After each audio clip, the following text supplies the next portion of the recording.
देखो बच्चों, हम अब तक पढ़ चुके हैं भोजन की परिभाषा। भोजन के बाद हमने पढ़ा था संतुलित भोजन। इसके बाद परिभाषा आई पोषण की। इसके बाद कुपोषण, और कुपोषण के मैंने 3 टाइप बता दिए। कौन कौन से? विटामिन, प्रोटीन और खनिज। अब तक हम ये पढ़ चुके हैं भोजन, संतुलित भोजन, पोषण, इनकी तीनों की परिभाषाएं थी और एक कुपोषण इम्पोर्टेंट पॉइंट था, मैंने इनको बता दिया। इसके बाद अब एक बहुत ही आसान पॉइंट है, क्या? पीने योग्य जल के गुणधर्म। पीने योग्य जल के गुणधर्म। हम जो पानी पीते हैं उसके क्या क्या गुण, उसमें क्या क्या गुण होने चाहिए, वह इसके अंदर लिखना है। 4-5 पॉइंट है, एकदम आसान से पॉइंट है। तो इनके जो मैं नोट्स है अभी वीडियो के थोड़ी देर बाद में अपलोड कर दूंगा, तो वहाँ से तुम इसको पढ़ लेना। आसान है, ज़्यादा कोई इसके अंदर बड़ी बात नहीं है। इसके बाद है क्या? अगर हम क्या करें, दूषित जल पी ले, दूषित जल यानी गंदा पानी पी लेंगे तो उसके कारण हमारे शरीर पर क्या क्या प्रभाव पड़ेगा, वह हमें 3-4 पॉइंट पे बताना है। तो क्या दूषित जल के दुष्प्रभाव, हमारे शरीर पे क्या क्या दुष्प्रभाव पड़ेंगे, वो इसमें भी 2-3 पॉइंट एकदम आसान से हैं, वो ज़्यादा कुछ समझाने की बातें नहीं है। तो मैं इन सब का क्या है, अभी एक पेज में नोट्स है, वो आगे मैं बता दूंगा। इसके बाद एक जल से ही रिलेटेड एक पॉइंट आता है, वो तुम्हें याद करना है, इंपॉर्टेंट है वो। क्या? बालू या बाला या नारू रोग, ये इंपॉर्टेंट है।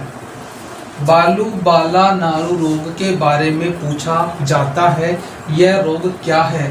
ध्यान दे, इस रोग के लिए जिम्मेदार होता है एक कृमि। क्या? कृमि या कीड़ा। ठीक है, इसके लिए जिम्मेदार कौन है? कृमि या कीड़ा। तो बालू या बाला या नारू रोग के कृमि का या कीड़े का नाम पूछा जाता है, वो है ड्रैकनकुलस मेडिनेसिस। ये इस कीड़े का कृमि का नाम है, छोटा सा कीड़ा होता है ये। तो बालू या नारू रोग का रोगजनक कौन है? एक कृमि है, कीड़ा है, और उस कृमि का नाम पूछ ले, ड्रैकनकुलस मेडिनेसिस। रोग को जन्म देने वाला कौन है? कृमि है, कृमि यानी कीड़ा है, और उसका नाम पूछे तो ड्रैकनकुलस मेडिनेसिस। अब ध्यान दे कि ये जो कीड़ा है, ये कीड़ा क्या करता है? पानी में, इस कृमि का जो मादा कृमि होता है वो पानी में क्या देता है? पानी में क्या देती है? अंडे देती है। और उस पानी को जब हम क्या कर लेते हैं? पी लेते हैं। पीने पर क्या हो जाता है? हमें यह रोग हो जाता है। दोबारा सुने एक बार, सबसे पहले यहाँ से क्वेश्चन पूछता है, नारू रोग के रोगजनक कौन है? तो बताना है कृमि कीड़ा होता है। इस कृमि कीड़े का नाम पूछे तो ड्रैकनकुलस मेडिनेसिस बताना है। ठीक है, ये क्या करता है? कृमि का जो मादा कृमि होता है पानी में क्या देती है? अंडे देती है, और उस पानी के सेवन से, उस पानी को पीने से हमें क्या हो जाता है? रोग हो जाता है। आसान सी बात है, ज़्यादा कुछ इसमें लोड नहीं लेना। आगे देखो, अब बात आती है कि इस रोग का रोकथाम, इस रोग को क्या करेंगे अपन? रोकथाम कैसे करेंगे, यानी बचाव के उपाय क्या है? तो हमारे राजस्थान की बात करें तो सन 2000 से पहले क्या था? यह गंभीर समस्या के रूप में रोग था। तो उसमें हुआ क्या कि एक नारू उन्मूलन कार्यक्रम चलाया गया। नारू उन्मूलन कार्यक्रम किसके लिए चलाया गया? नारू रोग को कम करने के लिए। इसमें क्या होता था? इस कार्यक्रम के अंतर्गत लोगों को बताया जाता था इस रोग के बारे में। ठीक है, इसको खत्म करने के लिए प्रयास किए गए और उसका नाम क्या दिया गया? नारू उन्मूलन कार्यक्रम। इसके बारे में पूछा जा सकता है। नारू उन्मूलन कार्यक्रम क्या है। तो बताना है नारू रोग को या नारू रोग के रोकथाम के लिए राजस्थान में एक कार्यक्रम चलाया गया जिसे नारू उन्मूलन कार्यक्रम कहते हैं। ठीक है, अब ध्यान दें, हम अगर इस रोग को रोकना चाहते हैं तो जो पीने का पानी है, पीने का क्या पानी, उसे क्या करेंगे, हम गर्म करेंगे। गर्म मतलब उबालना है, उसे उबालेंगे। उबालने के बाद क्या करेंगे, उसे ठंडा करेंगे।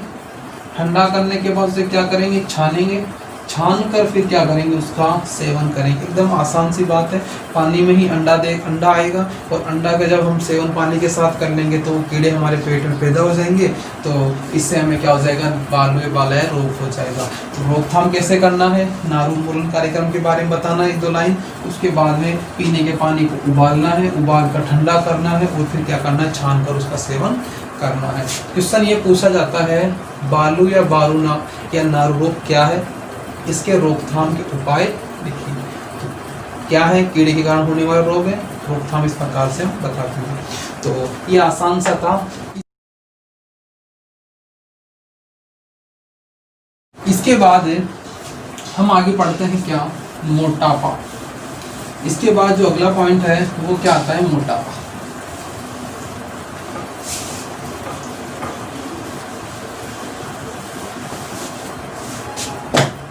अगला पॉइंट क्या है, मोटापा। इंपॉर्टेंट, मोटापा क्या है इसके बारे में समझो।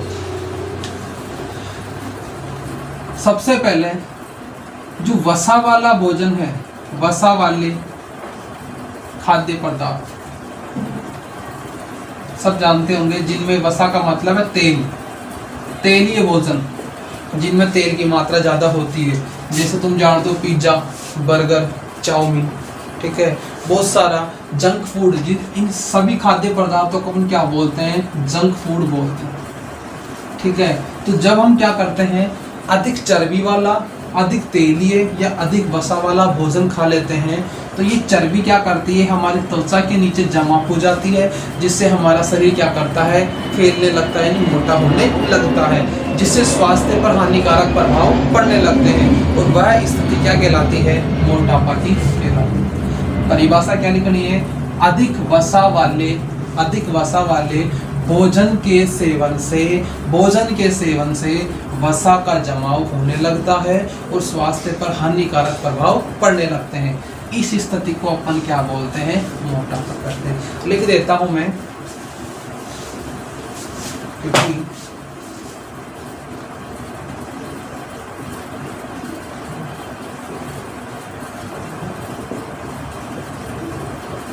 अधिक वसा युक्त भोजन के सेवन से वसा का जमाव होना तथा स्वास्थ्य पर हानिकारक प्रभाव पड़ने की स्थिति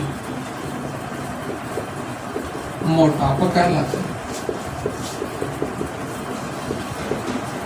ठीक है, इन सब के नोट्स मेरे पास बने हुए हैं। आप चाहो तो मुझे व्हाट्सएप नंबर पे मैसेज कर देना 95 21 94 19 76।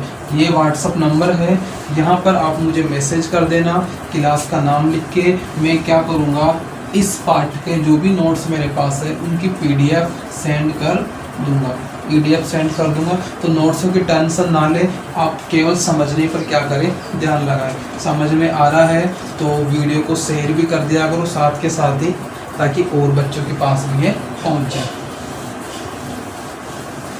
आगे देखो, तो ये तो क्या हो जाएगा, मोटापा किसे कहेंगे, अधिक वसा युक्त भोजन के सेवन से वसा का हमारे में शरीर में क्या होता है, जमाव होगा और उस स्थिति को अपन क्या बोलते हैं, मोटापा कहेंगे। ठीक है, आगे देखो, अब मोटापे के कारण, मोटापा किस कारण होता है, सबसे पहला अभी परिभाषा में आ गया क्या,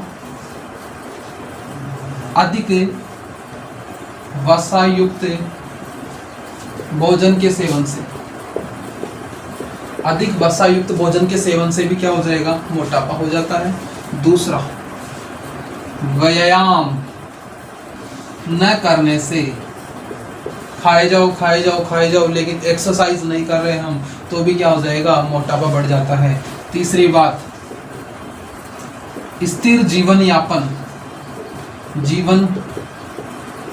से, खा तो लिए बहुत सारा लेकिन हम पड़े रहे, कुछ काम नहीं कर रहे, जो एनर्जी हमारे शरीर में इकट्ठी हो रही है उसको हम काम में नहीं ले रहे, तो हम शरीर कैसा हो जाएगा, मोटापे का शिकार हो जाएगा।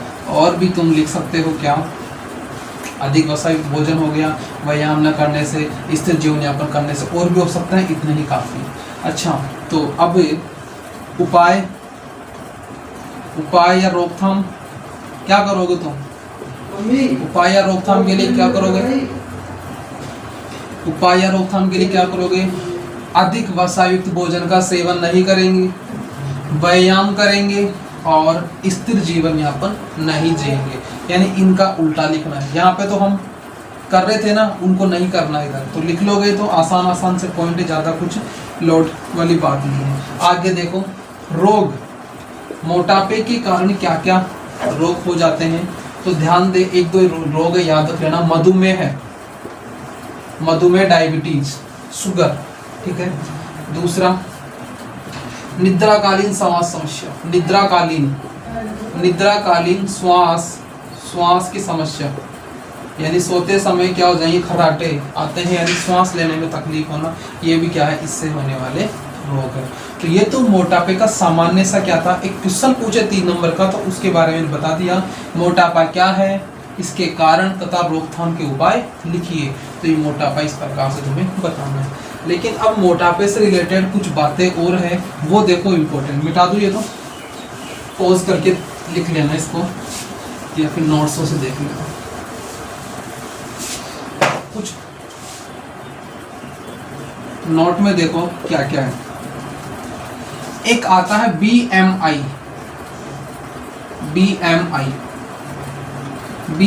क्या होता है?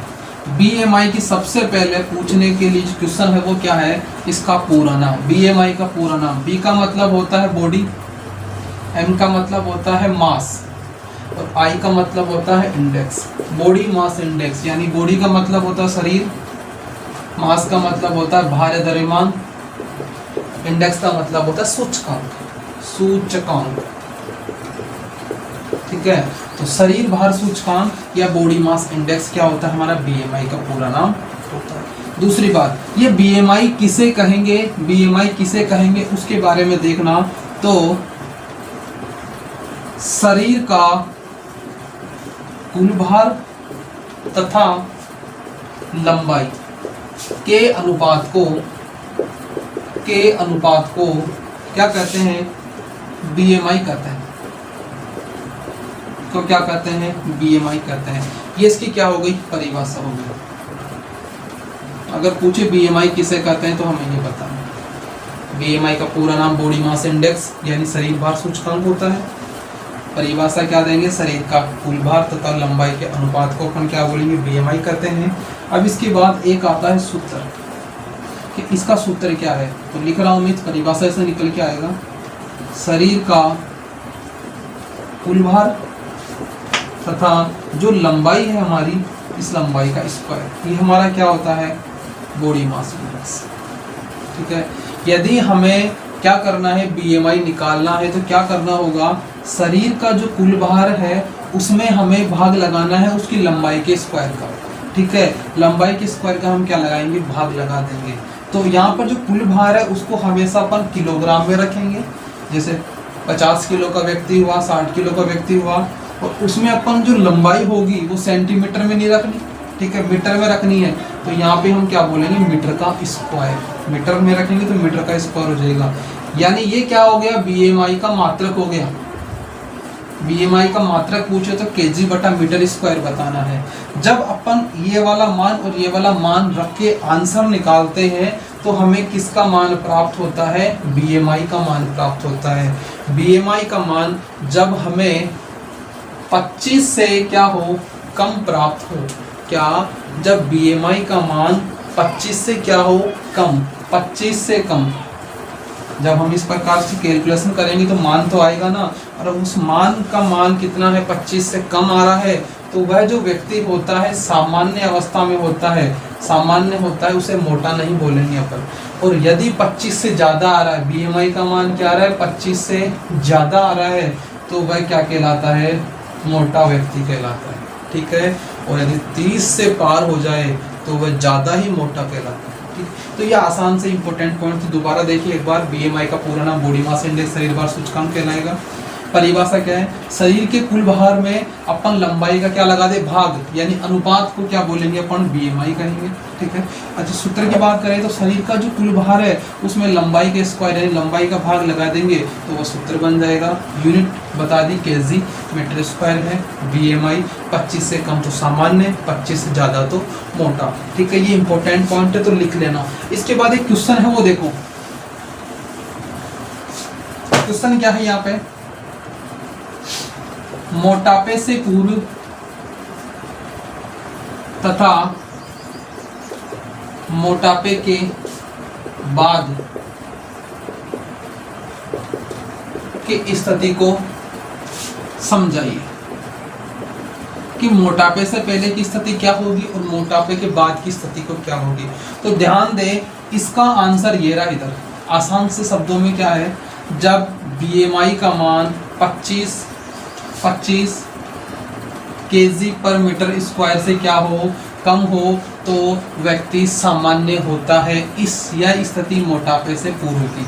तथा यदि बीएमआई का मान 25 केजी पर मीटर स्क्वायर से क्या हो, ज़्यादा हो, तो वह मोटापे की स्थिति कहलाती है, यानी मोटा हो गया उसके बाद की स्थिति। तो ये इसका क्या हो जाएगा, आंसर हो जाएगा। तो ये तुम्हारा मोटापे का क्या था, कंसेप्ट था, इसे तुमको याद रखना है।